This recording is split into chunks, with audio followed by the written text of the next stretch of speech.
ನಮಸ್ಕಾರ. ನಾನಿವತ್ತು ನಿಮ್ಮನ್ನೆಲ್ಲ ಒಂದು ಹೊಸ ವಿಚಾರದ ಹತ್ರ ಕರೆದೊಯ್ಯಬೇಕಂತ ಬಂದಿದ್ದೇನೆ. ಹೊಸ ವಿಚಾರ, ನಿಮ್ಮ ಮನೆಗಳಲ್ಲಿ ನೆಗೆಟಿವ್ ಮತ್ತು ಪಾಸಿಟಿವ್ ಶಕ್ತಿಗಳು ಯಾವ ರೀತಿ ಇದೆ, ಅವುಗಳ ಉಪಟಳ ಯಾವ ರೀತಿ ಇದೆ ಎಂಬುದನ್ನು ತಿಳಿಸಿಕೊಡುವುದೇ ನನ್ನ ಇವತ್ತಿನ ಕಾರ್ಯಕ್ರಮದ ಮುಖ್ಯ ಉದ್ದೇಶ. ನೆಗೆಟಿವ್ ಶಕ್ತಿ ಇದೆ ಎಂಬುದನ್ನು ಯಾವ ರೀತಿ ಅದನ್ನು ಪತ್ತೆ ಮಾಡೋದು ಹೇಗೆ, ಅದನ್ನು ಯಾವ ರೀತಿ ನಿವಾರಿಸಬೇಕು ಮುಂತಾದ ವಿಚಾರಗಳನ್ನು ನಾನು ನಿಮ್ಮ ಜೊತೆ ಚರ್ಚಿಸಬೇಕಂತಿದ್ದೇನೆ. ಅದಕ್ಕಿಂತ ಮೊದಲು ನಿಮ್ಮೆಲ್ಲರನ್ನೂ ಮಾಣಿಯ ಟೈಮ್ಸ್ ಯೂಟ್ಯೂಬ್ ಚಾನಲ್ಗೆ ನಿಮ್ಮನ್ನೆಲ್ಲ ಸ್ವಾಗತಿಸುತ್ತಾ, ಈ ಕಾರ್ಯಕ್ರಮ ನಿಮಗೆ ಇಷ್ಟವಾದರೆ ಈಗಲೇ ಲೈಕ್ ಮಾಡಿ ಹಾಗೂ ಶೇರ್ ಮಾಡಿ.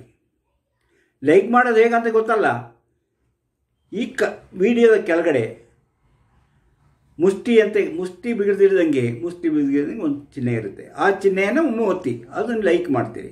ಆಮೇಲೆ ಅದರ ಪಕ್ಕದಲ್ಲಿ ಶೇರ್ ಅಂತ ಇರುತ್ತೆ, ಅದನ್ನು ಶೇರ್ ಮಾಡಿ. ಆಮೇಲೆ ಅಲ್ಲೇ ಇನ್ನೊಂದು ಬರೆದಿರುತ್ತೆ ಸಬ್ಸ್ಕ್ರೈಬ್ ಅಂತ. ಆ ಸಬ್ಸ್ಕ್ರೈಬು ಯಾರು ಇನ್ನೂ ಸಬ್ಸ್ಕ್ರೈಬ್ ಮಾಡಿಲ್ಲವೋ ಅವರು ಅದನ್ನು ಒಮ್ಮೆ ಒತ್ತಬೇಕು. ಸಬ್ಸ್ಕ್ರೈಬ್ ಅಂತ ಬರೆದಿರ್ತಾರೆ ಇಂಗ್ಲೀಷ್ನಲ್ಲಿ, ಅದನ್ನು ನೀವು ಒಮ್ಮೆ ಒತ್ತಬೇಕು. ಆವಾಗ ಅಲ್ಲಿ ಒಂದು ಗಂಟೆಯ ಚಿಹ್ನೆ ಬರುತ್ತೆ, ಅದನ್ನು ನೀವು ಒಮ್ಮೆ ಕ್ಲಿಕ್ ಮಾಡಿದರೆ ನಿಮಗೆ ಮಾಣಿಯ ಟೈಮ್ಸಲ್ಲಿ ಬರುವ ಎಲ್ಲ ವಿಡಿಯೋಗಳು ನೋಟಿಫಿಕೇಷನ್ ಮೂಲಕ ನಿಮ್ಮ ಮೊಬೈಲಿಗೆ ಬರುತ್ತದೆ. ಆವಾಗ ನೀವು ಯಾವ ಕಾರ್ಯಕ್ರಮವನ್ನು ತಪ್ಪದೆ ನೋಡ್ಬೋದು. ಮಾಣಿಯ ಟೈಮ್ಸಲ್ಲಿ ಬರುವ ಎಲ್ಲ ವಿಡಿಯೋಗಳು ನಿಮಗೆ ನೋಡಲು ಸಿಗುತ್ತದೆ. ಹಾಗೆಯೇ ನೀವು ಈ ಕಾರ್ಯಕ್ರಮವನ್ನು ಪ್ರಾರಂಭದಿಂದ ಕೊನೆಯವರೆಗೆ ನೋಡಿ. ಪ್ರಾರಂಭದಿಂದ ಕೊನೆಯವರೆಗೆ ನೋಡುವುದರಿಂದ ನಿಮಗೆ ಹೆಚ್ಚು ಹೆಚ್ಚು ವಿಷಯಗಳು ಗೊತ್ತಾಗುತ್ತೆ.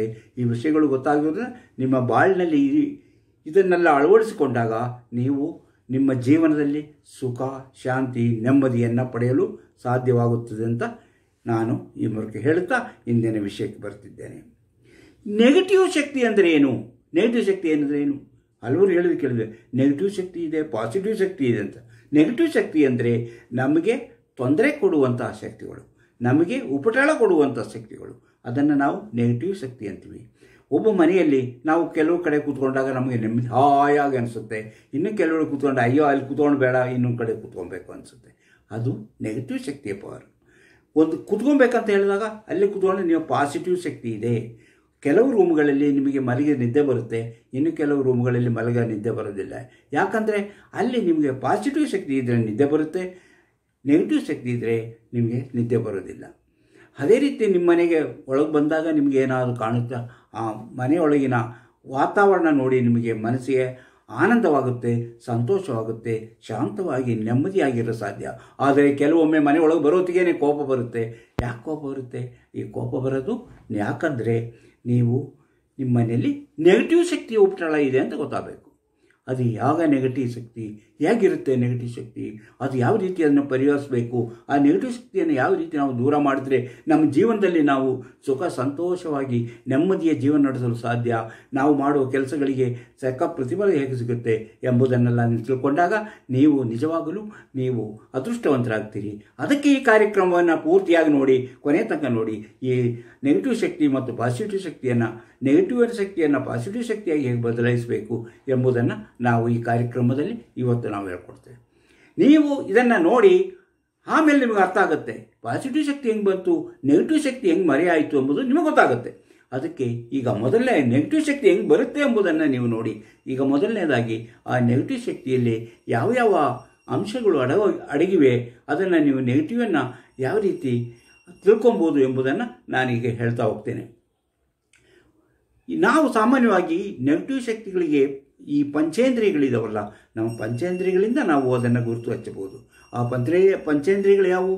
ಆ ಪಂಚೇಂದ್ರಿಯಗಳಲ್ಲಿ ನಿಮ್ಗೆ ಗೊತ್ತಿರೋ ಹಾಗೆ ಕಣ್ಣು, ಮೂಗು, ಬಾಯಿ ಅಂದರೆ ನಾಲಿಗೆ, ಚರ್ಮ, ಇವು ಪಂಚೇಂದ್ರಿಯಗಳು. ಈ ಪಂಚೇಂದ್ರಿಯಗಳಿಂದ ಒಂದೊಂದು ನಮಗೆ ಕಣ್ಣಿಂದ ನೋಡೋಕ್ಕೆ ಸಾಧ್ಯ, ನಾಲಿಗೆಯಿಂದ ಮಾತಾಡೋದು ಸಾಧ್ಯ, ಅವು ಚರ್ಮದಿಂದ ನಮಗೆ ಸ್ಪರ್ಶ ಸಾಧ್ಯ, ಕಿವಿಯಿಂದ ಕೇಳಲು ಸಾಧ್ಯ. ಇವು ಈ ಪಂಚೇಂದ್ರಿಯಗಳ ಬಗ್ಗೆ ನಿಮ್ಗೆ ಗೊತ್ತು. ಆದರೆ ನಾವು ಮೊದಲನೇದು ಯಾವುದು ಅಂದರೆ ಕಣ್ಣು.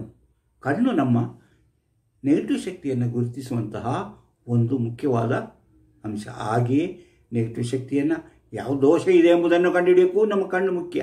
ಕಣ್ಣಿನಿಂದ ಈಗ ನಾನು ಉದಾಹರಣೆ ಹೇಳ್ತೀನಿ. ನೀವು ಹೊರಗಿನಿಂದ ಮನೆಯೊಳಗೆ ಬರ್ತೀರಿ, ಆವಾಗ ನಿಮ್ಮ ಮನೆಯೊಳಗೆ ಎಲ್ಲ ವಸ್ತುಗಳು ಚೆಲ್ಲಾಪಿಲ್ಲಿಯಾಗಿ ಬಿದ್ದಿರುತ್ತೆ. ಒಂದು ಗಲೀಜಾಗಿ ಕಸಗಳು, ಒಂದು ಕಡೆ ಕಸ ಬಿದ್ದಿರುತ್ತೆ, ಒಂದು ಕಡೆ ಮನೆಯ ವಸ್ತುಗಳು ಚೆಲ್ಲಾಪಿಲ್ಲಿಯಾಗಿ ಬಿದ್ದಿರುತ್ತೆ. ಎಲ್ಲೆಲ್ಲ ನೋಡಿದಾಗ ನಿಮಗೇನು ಅನಿಸುತ್ತೆ? ಅಯ್ಯೋ ಇದೇನು ಮನೆಯಪ್ಪ, ಹಾಳಾಗಿ ಬಿದ್ದಿದೆಯಲ್ಲ ಅಂತ ನೀವು ಅನಿಸುತ್ತೆ. ಅದೇ ನೆಗೆಟಿವ್ ಶಕ್ತಿ, ಕಣ್ಣಿನಿಂದ ಕಾಣುವಂಥ ನೆಗೆಟಿವ್ ಶಕ್ತಿ. ಆ ಕಣ್ಣಿನಿಂದ ಕಾಣುವ ನೆಗೆಟಿವ್ ಶಕ್ತಿ ಹೆಂಗೆ?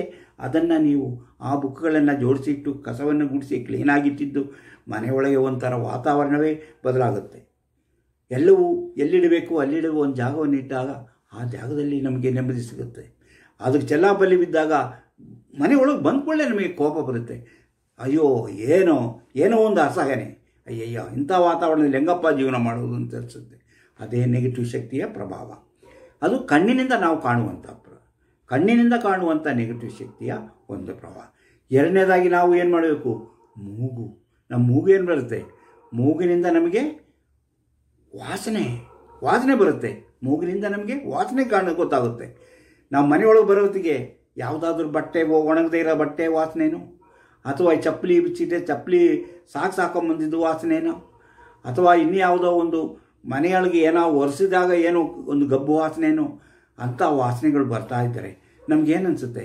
ಅಯ್ಯಪ್ಪ ಇದು ಹೆಂಗಪ್ಪ ಇರೋದು ಅಂತ ನಾವು ಹೊರಗೋಗ್ತೀವಿ. ಅಡುಗೆ ಮಾಡ್ತಿರುವಂಥ ಏನೋ ವಾಸನೆ, ಘಾಟು ವಾಸನೆ ಬಂದಾಗ ನಮಗೆ ಕೆಂಪು ಬರುತ್ತೆ. ಇದಪ್ಪ ಹೆಂಗಿರಪ್ಪ ಮನೆಯೊಳಗೆ. ಹೊಗೆ ಬಂದಾಗ ಹೊಗೆಯಿಂದ ನಮಗಾಗುತ್ತೆ, ಉಸಿರು ಕಟ್ಟಿದಂಗೆ ಆಗುತ್ತೆ. ಯಾಕಪ್ಪ ನಾವು ಇಲ್ಲಿರಬೇಕು? ಇದು ನೆಗೆಟಿವ್ ಶಕ್ತಿ. ನೆಗೆಟಿವ್ ಅನ್ನೋದೇ ಇದನ್ನು ನಾವು ಮೂಗಿನಿಂದ ಮಾಡುವಂಥದ್ದು.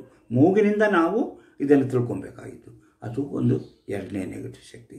ಈಗ ಮೂರನೇದು ನಾವು ಏನು ಮಾಡ್ತೀವಿ? ಕಿವಿಯಿಂದ ಕೇಳ್ತಾ ಇದ್ವಿ.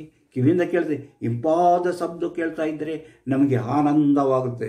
ಅದು ಪಾಸಿಟಿವ್ ಶಕ್ತಿ. ಇದು ಆನಂದವಾಗುತ್ತೆ. ಏನಾದರೂ ಕರ್ಕಶವಾದ ಧ್ವನಿಗಳು, ಏನಾದರೂ ಜಗಳ ಮಾಡುವಂಥ ಧ್ವನಿಗಳು, ಕರ್ಕಶವಾಗಿ ಕಿರಿಚಾಡುವ ಧ್ವನಿಗಳು, ಜೋರಾಗಿ ಮಾತಾಡುವ ಧ್ವನಿ, ಇಂತಹ ಶಬ್ದಗಳಿದ್ದಾಗ ಏನಂತೆ ನಾವು? ಅಯ್ಯಯ್ಯೋ ಹೆಂಗಪ್ಪ ಈ ಮನೆಯಲ್ಲಿ ಇರೋದು, ಏನು ಸೌಂಡಪ್ಪ, ಏನು ಸದ್ದು, ಈ ಸದ್ದು ಗದ್ದಲದಲ್ಲಿ ನಾವು ಹೆಂಗೆ ಜೀವನ ಮಾಡೋಕ್ಕಾಗೋದು? ಅದು ಕಿವಿಯಿಂದ ಗುರುತಿಸುವಂಥ ನೆಗೆಟಿವ್ ಶಕ್ತಿ.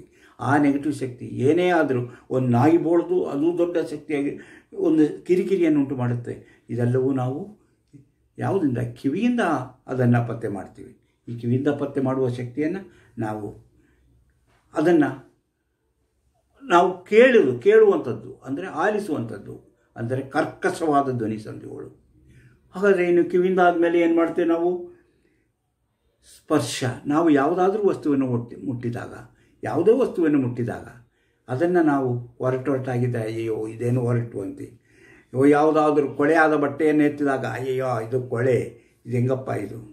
ಯಾವುದಾದ್ರೂ ಒಂದು ನಮಗೆ ಮನಸ್ಸಿಗೆ ಹಿತವಾಗುವಂಥ ವಸ್ತು ಅಲ್ಲದೆ ಬೇರೆ ಯಾವುದಾದ್ರು ಮುಟ್ಟಿದಾಗ ನಮ್ಗೆ ಆಗುವಂಥ ಅನುಭವ ಇದೆಯಲ್ಲ, ಅದು ಭಾಳ ಸ್ಪರ್ಶದಿಂದ ಆಗುವಂಥದ್ದು. ಅದು ನಮಗೆ ನೆಗೆಟಿವ್ ಶಕ್ತಿ ಥರ ಕಾಣಿಸುತ್ತೆ. ಆ ನೆಗೆಟಿವ್ ಶಕ್ತಿ ಅಂತಹ ವಸ್ತುಗಳು, ಕೊಳಕಾದ ವಸ್ತುಗಳು ಅಥವಾ ನಾವು ಅಸಹ್ಯ ಪಡುವಂಥ ವಸ್ತುಗಳನ್ನು ಮುಟ್ಟುವುದು ನಮಗೆ ನಮ್ಮ ಪಾಸಿಟಿವ್ ಶಕ್ತಿಯನ್ನು ಕಳ್ಕೊಂಡು ನೆಗೆಟಿವ್ ಶಕ್ತಿ ಆಗುತ್ತೆ. ಅದೇ ಸ್ಪರ್ಶ.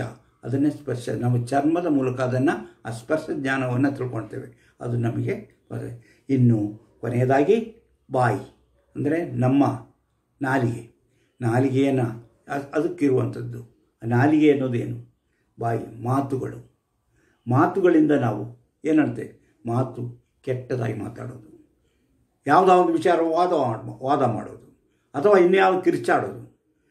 ಕೆಟ್ಟದಾಗಿ ಮಾತಾಡಿದ್ದನ್ನು ನಾವು ಮುತ್ತು ಹೊಡೆದರೆ ಹೋಯ್ತು, ಮಾತು ಆಡಿದರೆ ಹೋಯ್ತು ಅಂತಾರೆ. ಅದೇ ಆ ಕೆಟ್ಟ ಮಾತಿದೆಯಲ್ಲ, ಕೆಟ್ಟದಾಗಿ ಮಾತಾಡುವಂಥದ್ದು, ಕೆಟ್ಟದಾಗಿ ಜಗಳ ಮಾಡುವಂಥದ್ದು, ಕಿರ್ಚಾಡುವಂಥದ್ದು, ಅಂತಹ ಇದೆಯಲ್ಲ, ಅದು ನಮ್ಮ ನೆಗೆಟಿವ್ ಶಕ್ತಿಯ ಒಂದು ಸೂಚನೆ ಅಥವಾ ಒಂದು ಲಕ್ಷಣ. ಆ ನೆಗೆಟಿವ್ ಶಕ್ತಿಯನ್ನು ಅದರಿಂದ ನಾವು ಮಾತನ್ನು ಅರಿತು ಮಾತಾಡಬೇಕು. ಮಾತನ್ನು ಯೋಚಿಸಿ ಮಾತಾಡಬೇಕು. ಯೋಚಿಸಿ ಹಿತವಾದ ರೀತಿಯಲ್ಲಿ ಮಾತಾಡಬೇಕು. ಆವಾಗ ನಮಗೆ ಅದೊಂದು ಪಾಸಿಟಿವ್ ಶಕ್ತಿ ಆಗುತ್ತೆ. ಅಲ್ಲಿವರೆಗೂ ನಾವು ಅದು ನೆಗೆಟಿವ್ ಶಕ್ತಿ ಆಗುತ್ತೆ. ಇಂತಹ ಕಾರ್ಯಗಳಿಂದ ನಾವು ನೆಗೆಟಿವ್ ಶಕ್ತಿ ಮತ್ತು ಪಾಸಿಟಿವ್ ಶಕ್ತಿ ಅಂತ ನಾವು ವಿಭಾಗಿಸಿದರೆ ಈ ನೆಗೆಟಿವ್ ಶಕ್ತಿಗಳನ್ನು ಹೇಗೆ ಹೊರಗಾಡಿಸ್ಬೋದು? ಕೆಲವರು ಹೇಳ್ತಾರೆ, ಇದು ಮಾಡಿದರೆ, ಆ ಮಂತ್ರ ಮಾಡಿಸಿದರೆ, ಈ ಮಂತ್ರ ಮಾಡಿಸಿದರೆ ನಿಮ್ಮಲ್ಲಿರುವಂತಹ ಇಂತಹ ಸಮಸ್ಯೆಗಳು ಪರಿಹಾರವಾಗುತ್ತದೆ. ಈ ಸಮಸ್ಯೆಗಳಿಗೆ ನೆಗೆಟಿವ್ ಶಕ್ತಿಯನ್ನು ನಾವು ದೂರ ಮಾಡಬಹುದು. ಕೆಲವರು ಏನೋ ವಾಸ್ತು ಬಾಂಬುವನ್ನು ತಂದಿಟ್ಟರೆ ನಿಮ್ಮ ಮನೆಯಲ್ಲಿ ನೆಗೆಟಿವ್ ಶಕ್ತಿ ಹೋಗಿ ಪಾಸಿಟಿವ್ ಶಕ್ತಿ ಆಗುತ್ತೆ. ನಗುವ ಒಂದು ಡುಮ್ಮಣ್ಣನಂತಹ ಒಂದು ಗೊಂಬೆ, ಅಂದರೆ ನಗುವ ಬುದ್ಧ ಅಂತ ಹೇಳಿ, ಅದನ್ನು ತಂದಿಟ್ಟರೆ ನಿಮ್ಮಲ್ಲಿ ನೆಗೆಟಿವ್ ಶಕ್ತಿ ಹೋಗಿ ಪಾಸಿಟಿವ್ ಶಕ್ತಿ ಆಗುತ್ತಂತ. ಹಾಗೆ ಹಲವಾರು ವಿಷಯಗಳನ್ನು ಜನಗಳು ಹೇಳ್ತಾರೆ. ಮಾಟ ಮಂತ್ರದಿಂದ ನೀವು ನಿಮ್ಮ ಪಾಸಿಟಿವ್ ಶಕ್ತಿಯನ್ನು ಪಡೆಯಬಹುದು ಅಂತಾರೆ. ಇದೆಲ್ಲವೂ ಸುಳ್ಳು. ಇದರಿಂದ ಯಾವ ಸಾಧ್ಯತೆಯೂ ಇಲ್ಲ. ನೀವು ನಿಮ್ಮ ಮನಸ್ಸನ್ನು ಬದಲಾಯಿಸ್ಕೊಬೇಕು. ನಿಮ್ಮ ಮನಸ್ಸಿಗೆ ತಕ್ಕಂತೆ ನಿಮ್ಮ ಮನಸ್ಸನ್ನು ಬದಲಾಯಿಸಿಕೊಂಡು ನೀವು ಉತ್ತಮವಾದ ಯೋಚನೆ ಹಾಕೋಬೇಕು. ಯಾವುದೇ ಗಿಡಗಳನ್ನು ಮನೆ ಒಳಗೆ ಬೆಳೆಸುವುದು ಒಳ್ಳೆಯದು. ಮನೆ ಒಳಗೆ ಗಿಡಗಳನ್ನು ಇಟ್ಕೊಳ್ಳೋದು ಒಳ್ಳೆಯದು. ಮನಿ ಪ್ಲಾಂಟ್ ಆಗಿರ್ಬೋದು, ಬಾಂಬು ಆಗಿರ್ಬೋದು, ಯಾವುದೇ ಗಿಡವನ್ನು ಅದು ನಿಮಗೆ ಗಾಳಿಯನ್ನು ಕೊಡುತ್ತೆ, ಆಮ್ಲಜನಕವನ್ನು ಉತ್ಪಾದನೆ ಮಾಡುತ್ತೆ. ಹೊರತು ಅದು ನೆಗೆಟಿವ್ ಶಕ್ತಿಯನ್ನು ದೂರ ಮಾಡೋಕ್ಕಾಗಿರೋದಲ್ಲ. ನೆಗೆಟಿವ್ ಶಕ್ತಿ ದೂರ ಆಗಬೇಕಾದ್ರೆ ನೀವು ನಿಮ್ಮ ಮನಸ್ಸನ್ನು ಬದಲಾಯಿಸ್ಕೋಬೇಕು. ನಿಮ್ಮ ಮನೆಯನ್ನು ಕ್ಲೀನಾಗಿ ಇಟ್ಕೊಬೇಕು.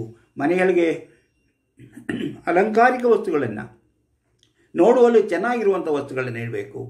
ಹಾಗೂ ನಮ್ಮ ಕಣ್ಣಿಗೆ ನೋಡೋಕ್ಕೆ ಆನಂದ ತರುವಂಥ ವಸ್ತುಗಳನ್ನು ಇಡಬೇಕು. ನಮ್ಮ ಕಿವಿಗೆ ಕೇಳುವಂಥ ಸಂಗೀತವನ್ನು ಇಡಬೇಕು. ಸಂಗೀತವನ್ನು ಕೇಳ್ತಾ ಇದ್ದಾಗ ನಮಗೆ ಮನಸ್ಸಿಗೆ ನೆಮ್ಮದಿ ಆಗುತ್ತೆ. ಅದು ಮಿತವಾದ ಧ್ವನಿಯಲ್ಲಿಡಬೇಕು. ಹಾಗೆಯೇ ನೀವು ಏನಾದರೂ ಕೆಟ್ಟದಾಗಿ ಸ್ಪರ್ಶ ಮಾಡುವಂಥ ವಸ್ತುಗಳು, ಹೊರಟಾಗಿರೋದು, ನಮಗೆ ಅನಾವಶ್ಯಕವಾದ ವಸ್ತುಗಳನ್ನು ಮನೆಯಲ್ಲಿ ಇಟ್ಟುಕೋಬಾರ್ದು. ಎಲ್ಲವೂ ಕ್ಲೀನ್ ಮಾಡಿ ಇಟ್ಕೊಬೇಕು. ಹಾಗೆಯೇ ನಾವು ಒಳ್ಳೆಯ ಮಾತುಗಳನ್ನು ಆಡಬೇಕು, ಕೆಟ್ಟ ಮಾತುಗಳನ್ನು ಆಡಬಾರ್ದು. ಹಾಗೆ ನೀವು ಪರಿಶೀಲನೆ ಮಾಡ್ತಾ ಬಂದರೆ ನೀವು ನಿಮ್ಮ ಮನೆಯಲ್ಲಿ ಪಾಸಿಟಿವ್ ಶಕ್ತಿಯನ್ನು ಹೆಚ್ಚಿಸಿ ನೆಗೆಟಿವ್ ಶಕ್ತಿ ಕಡಿಮೆ ಮಾಡಿಕೊಂಡು ನಿಮ್ಮ ಮನೆಯ ಜೀವನದಲ್ಲಿ ನೆಮ್ಮದಿಯನ್ನು ಕಾಣಲು ಸಾಧ್ಯ. ಇಂತಹ ನೆಮ್ಮದಿಯನ್ನು ಕಾಣಲು ಸಾಧ್ಯವಾಗುತ್ತದೆ. ನೀವು ಸಂತೋಷದಿಂದ ಆ ಮನೆಯಲ್ಲಿ ವಾಸ ಮಾಡಲು ಸಾಧ್ಯವಾಗುತ್ತೆ. ನೀವು ಅಂದುಕೊಂಡಂತೆ ನಿಮ್ಮ ಮನೆಯ ಆದಾಯವೂ ಹೆಚ್ಚಿ ನೀವು ಸುಖ ಜೀವನವನ್ನು ನಡೆಸಲು ಸಾಧ್ಯವಾಗುತ್ತೆ. ನೀವೆಲ್ಲರೂ ನಾನು ಹೇಳಿದ್ದನ್ನು ಅಳವಡಿಸಿಕೊಳ್ಳಿ, ನಿಮಗೆಲ್ಲರಿಗೂ ಒಳ್ಳೆಯದಾಗುತ್ತದೆ. ಇಂತಹ ಮತ್ತೊಂದು ವಿಡಿಯೋದೊಂದಿಗೆ ಮತ್ತೆ ಬರುತ್ತೇನೆ. ಇಲ್ಲಿವರೆಗೂ ನನ್ನ ಜೊತೆ ಈ ಕಾರ್ಯಕ್ರಮದಲ್ಲಿ ಕೇಳಿದ್ದ ನಿಮಗೆಲ್ಲರಿಗೂ ನಾನು ಧನ್ಯವಾದ ಹೇಳುತ್ತಾ, ಈ ಕಾರ್ಯಕ್ರಮ ನಿಮಗೆ ಇಷ್ಟವಾದರೆ ಇದನ್ನು ಲೈಕ್ ಮಾಡಿ, ಶೇರ್ ಮಾಡಿ. ಹಾಗೆ ಇನ್ನೂ ಸಬ್ಸ್ಕ್ರೈಬ್ ಮಾಡದೇ ಇರೋರು ಸಬ್ಸ್ಕ್ರೈಬ್ ಮಾಡಿ ಎನ್ನುತ್ತಾ ಈ ಕಾರ್ಯಕ್ರಮವನ್ನು